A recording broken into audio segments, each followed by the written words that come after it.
All right, how's everybody doing? Oh my gosh, I got the theme song even, but here we go. How's everyone doing? It is Thursday. Hopefully, everybody's having a wonderful day here in Chicago. What a day. What a beautiful day that is here in Chicago, that for sure. I've got my theme song music, man. I didn't have my theme song music. Episode 47. We're at episode 47 already here. Chicago Music Review. I'm Mike Jeffers, Chicago Jazz Magazine, ChicagoJazz.com. Also, Director of Entertainment and Programming at the Epiphany Center for the Arts. Things brought to you by Craig Pilo. I've had so many people tell me how much they like that theme song. So thanks to Craig Pilo for the theme song, and thank you all for watching. As I always say, if you like this, we'd love comments. We love to get likes. We love to get shares. If you dig what you hear, leave us a comment. If you have any questions, let us know you're out there. Always fun to talk to different people and interact throughout the show as we do that. Today is Thursday, and I have a very special guest on. But before I bring Monica on, I want to also mention tomorrow we have an incredible show coming up as well. Episode 48 is going to be one for the ages, and it's also going to test technical ability because we are going to have, let's see, 1, 2, 3, 4, 5, 6, 6 bass players and myself on the show tomorrow, including Daryl Jones from the Rolling Stones. He'll be on with us. Frank Russell, Chuck Webb, Bear Williams. You guys all know him. Billy Dickens, he's going to be on, and a few others are going to be popping on. So tomorrow's going to be quite the show. We're going to start at 6. It'll probably be about an hour. You don't want to miss this. It's going to be a lot of discussion about bass, about electric bass, upright bass, all of the histories, and of course, all of them are from Chicago. So we're going to have a lot of stories. I'm sure it's going to be kind of like a bass player hang tomorrow. So it should be very interesting to hear and feel, and we'll all learn a lot, I'm sure. So it's going to be very cool. Hopefully, everyone can tune in then at 6 p.m. Central Standard Time. But until then, we are going to kick off episode 47, and I am happy to bring on Monica Staton. Are you, Ma? How are you? I'm good. I'm glad we can make this work, and this is our first of many discussions I'm sure we're going to have, because we've been writing for the magazine, for Chicago Jazz Magazine, for, geez, has it been 2 years? I know it's been over a year now, and you developed this wonderful. Over a year. It's just been over a year, right? Mm-hmm. Yeah. So you developed a wonderful column called The Future Is Now, and you've been able to showcase and feature a lot of different musicians that are up and comers, that are maybe not Mm-hmm. quite household names yet, but then soon will be household names.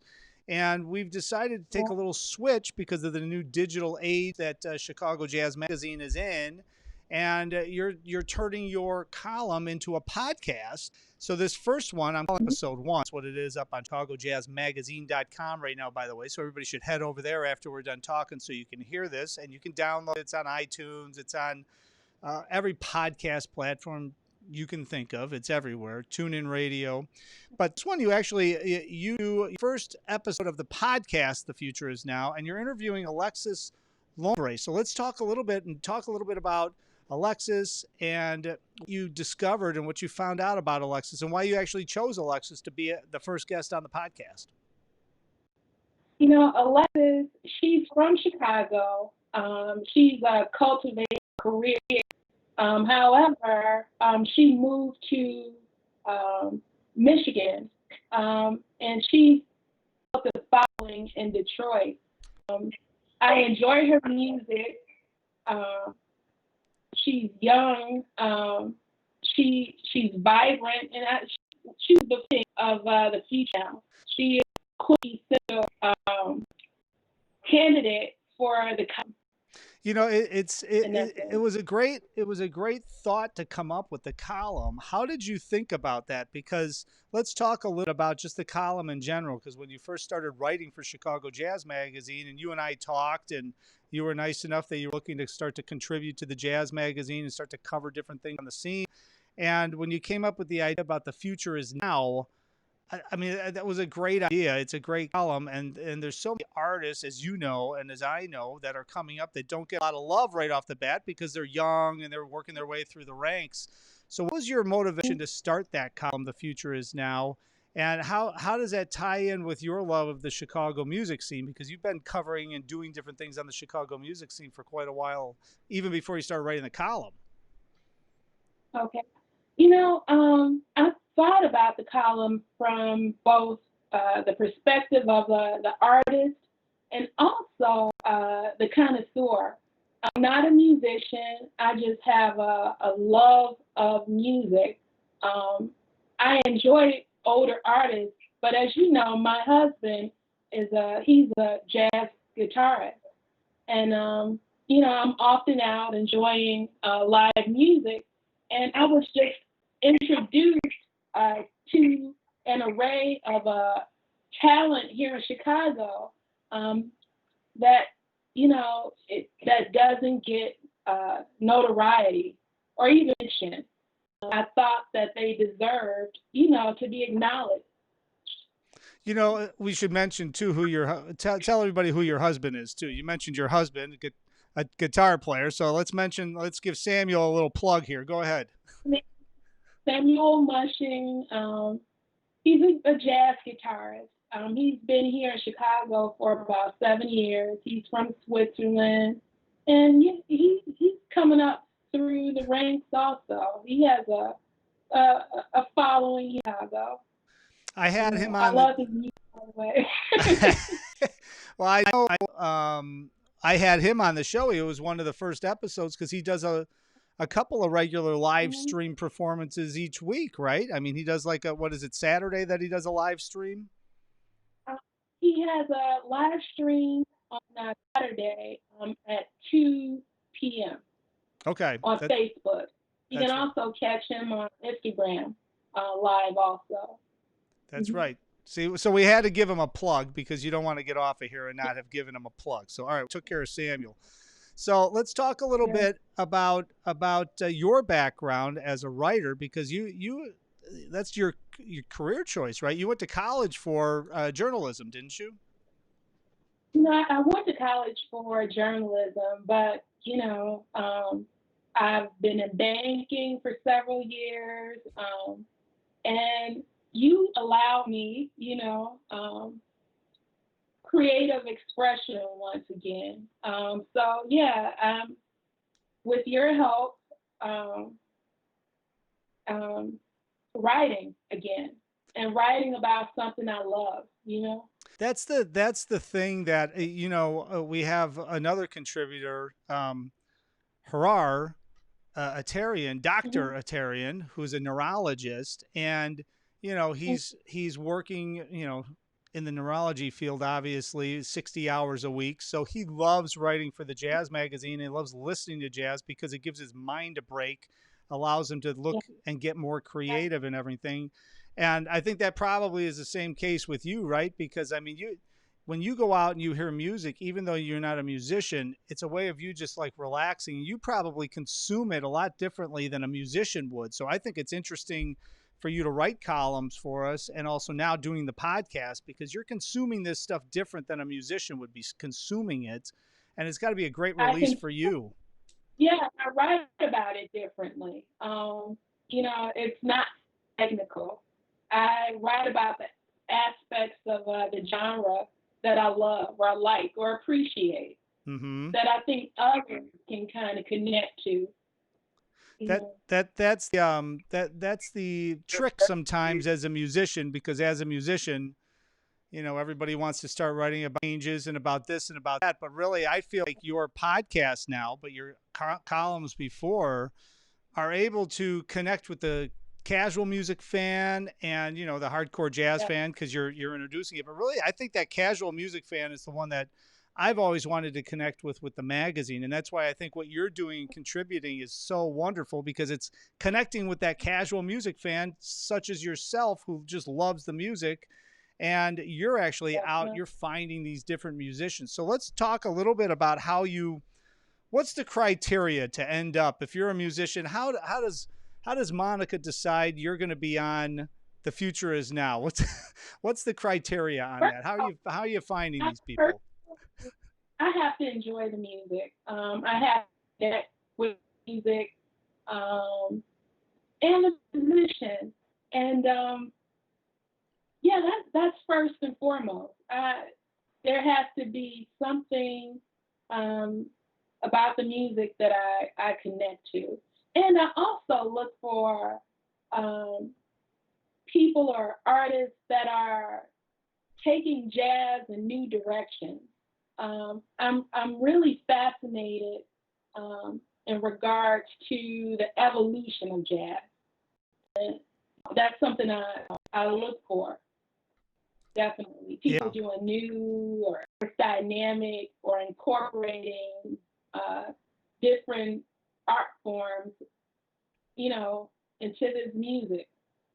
Mhm. That's the thing that I find interesting. Like some of the different artists you've covered are, you know, they're not just sitting there, they're not just playing standards all the time or something. They're always trying to push the envelope, even if they're young and they're up and coming. They're writing original music, or they're trying to push, even if they are playing some standards, they're doing it in a different way.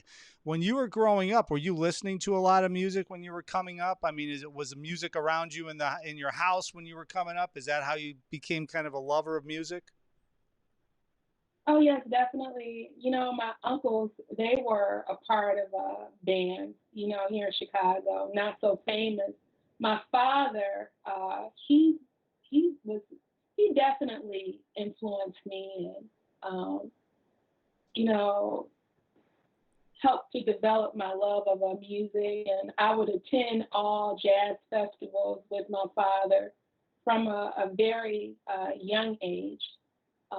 Yeah, yeah, music was always a part um, of the sounds in my home.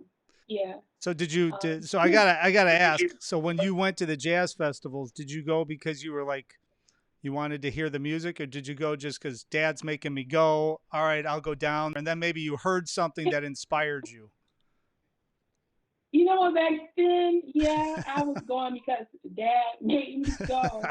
And I can just remember when I was a child, the jazz festival was always during it was just always chilly, Yeah, right. you know, Yeah. September. Yeah, and I could just remember just being bundled up as a child on the lawn with my family listening to jazz. But those are some of my best moments, you know, or just memorable.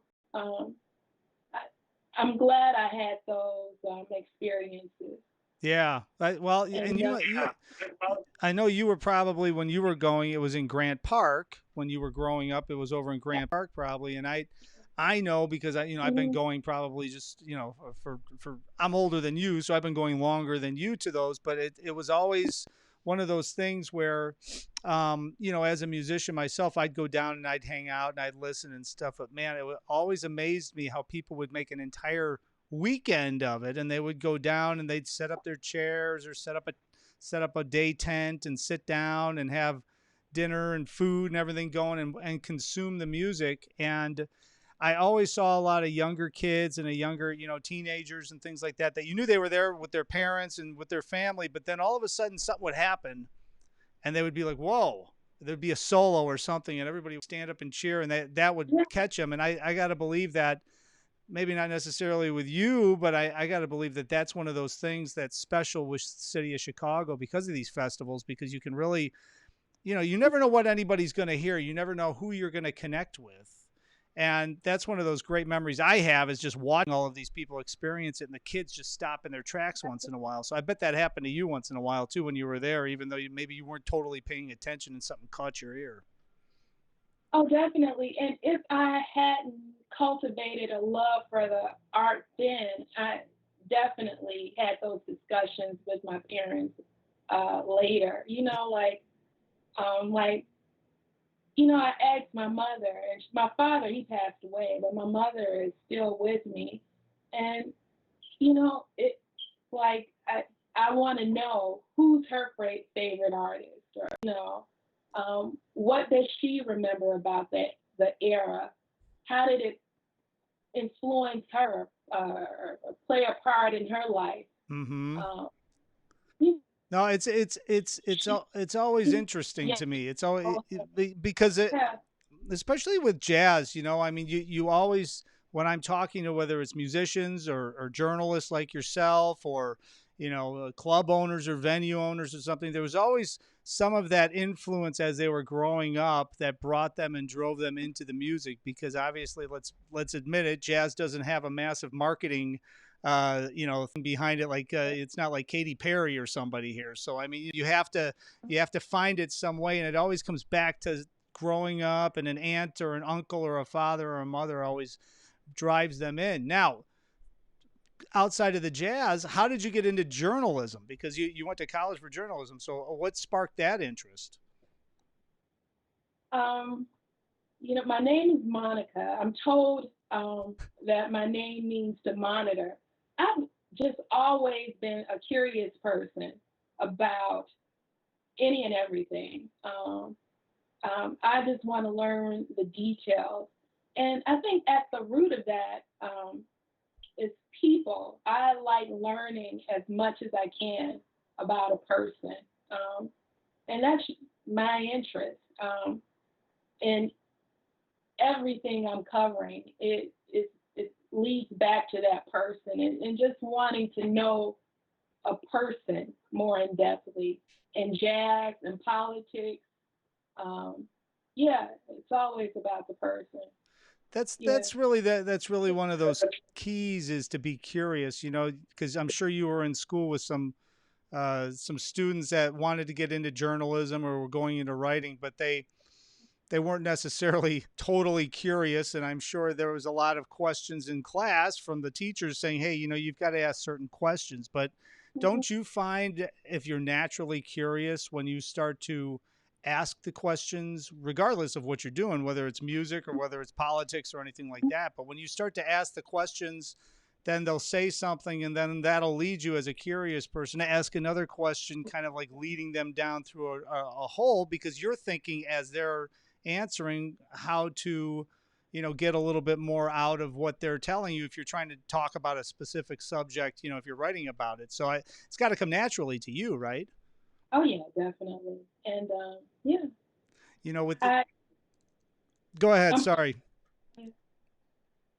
no, but yeah, just that natural desire to know as much as I can about a subject and a person is what pushes me and is what drives me when writing my column or preparing for a podcast.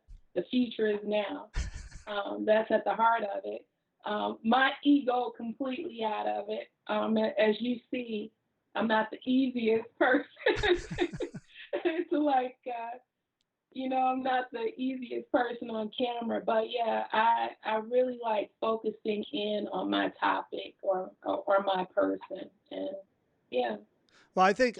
Well, first of all, you're doing great. You look Okay. fine on the camera, so I don't know what you're talking about. But listening to the podcast, I thought it sounded great for the first podcast. It's always interesting to hear a writer switch over and do an actual audio interview or a video audio interview with somebody. But it gets back to your natural curiosity and the questions you were asking Alexis. And she's a fascinating young woman. She's like, Oh yeah. you and I were talking before we came on live. I mean, she's what, 23 now. She's just graduating from the University of Michigan with a jazz degree, but she's Mm-hmm. been playing. I mean, I know she was playing in high school with the Jazz 14. Links and stuff. I mean, it's unbelievable. Yeah, she's been a pro since 14. So Jeez. yeah. Yeah.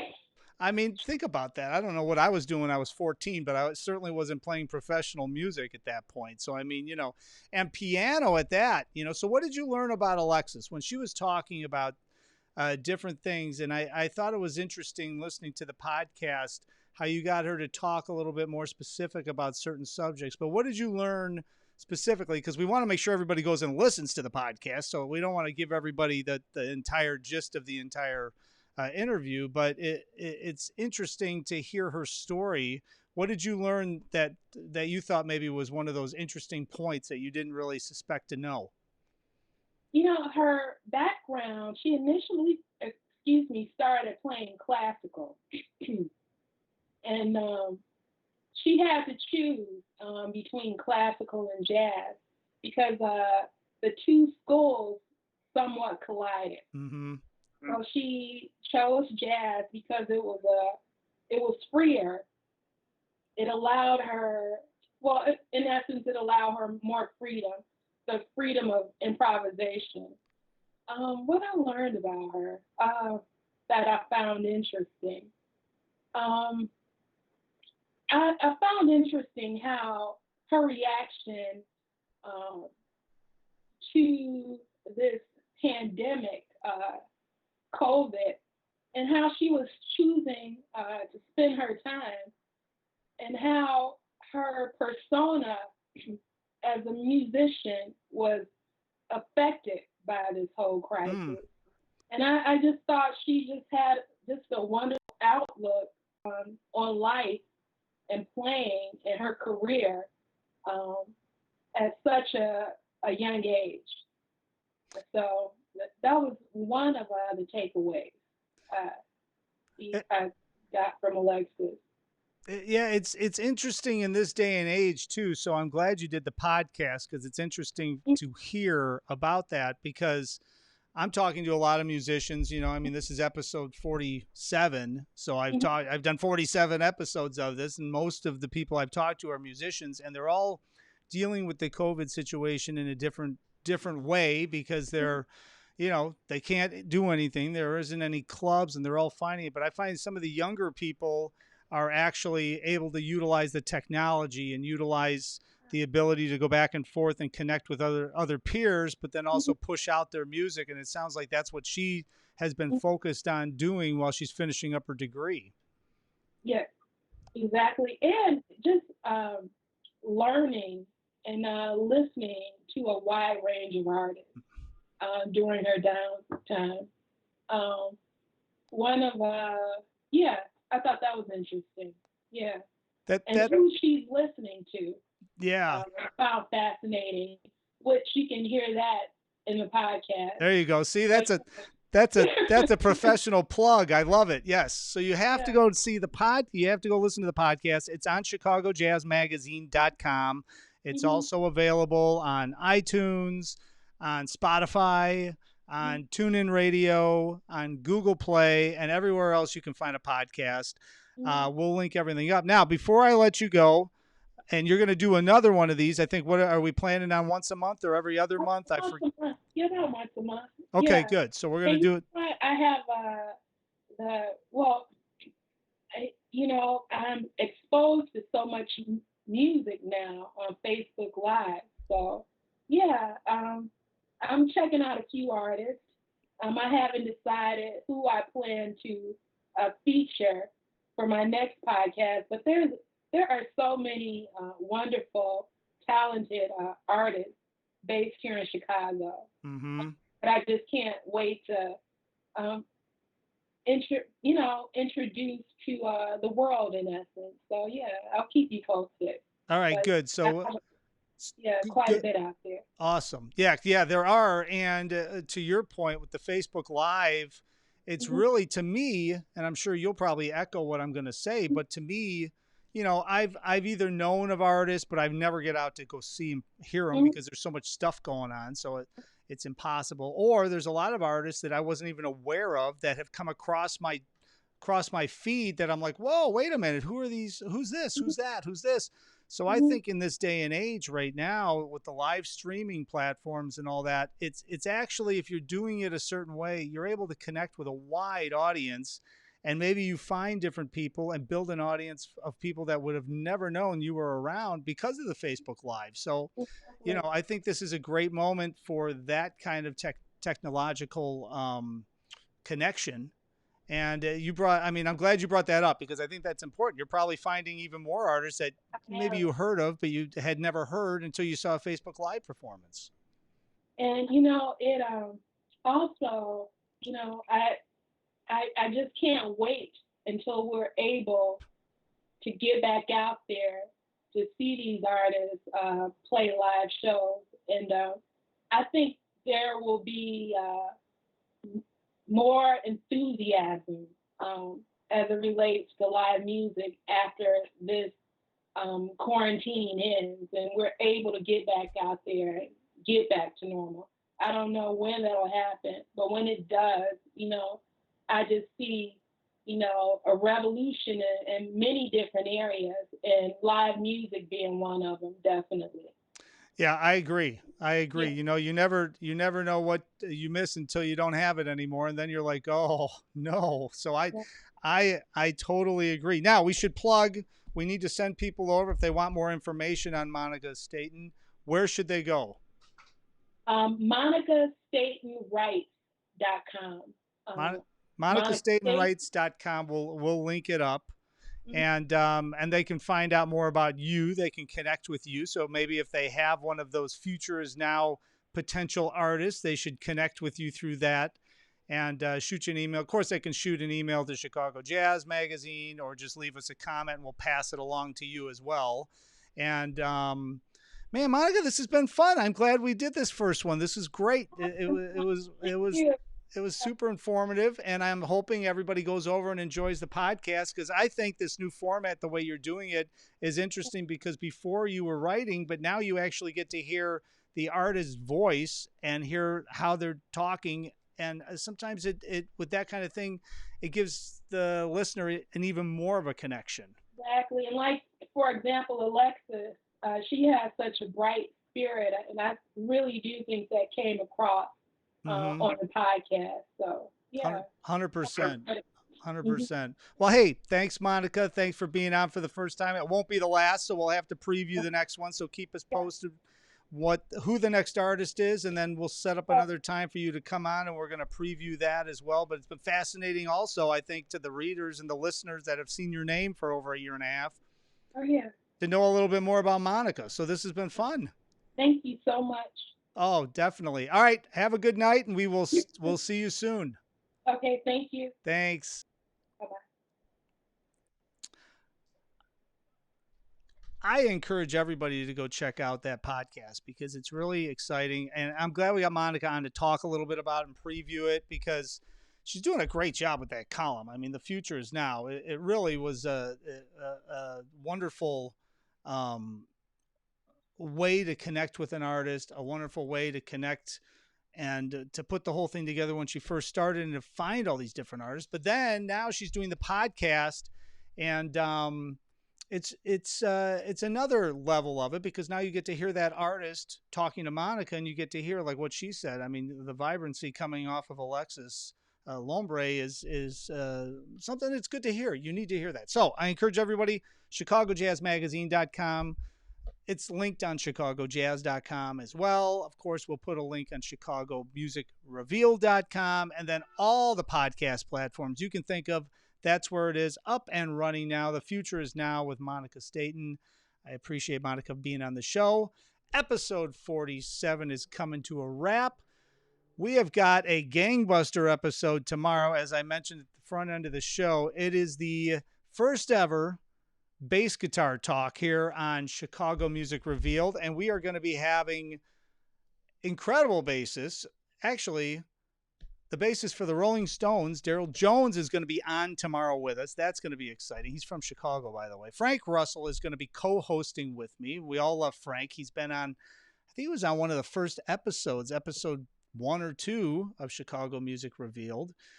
Bear Williams, who was just on last week, I think it was. Bear was on. Fascinating, incredible, world-renowned bassist. Chuck Webb, we've had Chuck on. Incredible, world-renowned bassist. Billy Dickens is going to be on, and world-renowned bassist. And a few other surprises. So everybody tune in tomorrow, 6 p.m. We're going to see if Mike Jeffers can control all of the technology and make sure everything is working correctly. So that's going to be a process, but fingers crossed we don't have any crashes tomorrow because it's way too important to have this thing happen with that kind of stuff happening. But as I always say, if you like what you hear, share it, like it, leave us a comment, give us a thumbs up, tell your neighbors, tell the family, call the grandkids. Tomorrow, episode 48 coming at you at 6 p.m. Central Standard Time. Until then, everybody stay safe, everybody stay healthy, social distance, and I will see you back here on the next broadcast. Thanks for watching.